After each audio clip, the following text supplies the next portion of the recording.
राज्य के विपक्षी नेता शुभेंदु अधिकारी मालदा के मोथाबाड़ी पहुंचे। आपको बता दें कि रास्ते में इंग्लिश बाजार विधानसभा क्षेत्र से बीजेपी विधायक श्री रूपा मित्रा चौधरी ने इंग्लिश बाजार के बड़ा पुकुर मोड़ पर उनका स्वागत किया तथा इस मौके पर भाजपा कार्यकर्ता एवं समर्थक भी उपस्थित रहे। बता दें कि उच्च न्यायालय से अनुमति प्राप्त करने वाले शुभेंदु अधिकारी ने मोथाबाड़ी पहुंचकर वहां के हिंसा पीड़ितों से बातचीत की।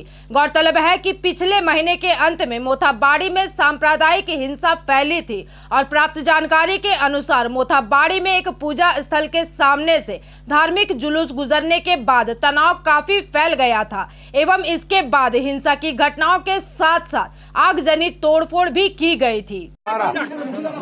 খুব কষ্টে আছেন আমরা জানি, বেশ কয়েকটা রাতে কষ্টে কেটেছে আপনাদের। না না ভীষণ ভীষণ কষ্টে ছিলেন মারা। ঠিক আছে ঠিক আছে, কোথায় গেল আমাদের লোক? কোথায় মুখ্যমন্ত্রী দেখুন আপনার বাংলায় হিন্দুরা কেমন, দেখুন মুখ্যমন্ত্রী আপনার বাংলায় হিন্দুরা কেমন দেখুন। এই বোমটা নিচে অ্যালাউ করেনি, সব পরিস্থিতিতে হাইকোর্টে যেতে হয়েছে। ৮৬ জন ক্ষতিগ্রস্ত, আমাকে 4টে পয়েন্টে যাওয়ার অনুমতি দেওয়া হয়েছিল। আমি সেকেন্ড পয়েন্টে এসেছি, আরও 2টো পয়েন্টে যাওয়া এবং যাদের যা ক্ষতিগ্রস্ত হয়েছে আমরা আপাতত 50% তাদের হাতে তুলে দিচ্ছি, বাকিটাও আমরা দেখবো। সবচেয়ে বড় কথা হচ্ছে এখানে শান্তি, মানে এখানে দুষ্কৃতকারীরা গ্রেপ্তার হয়।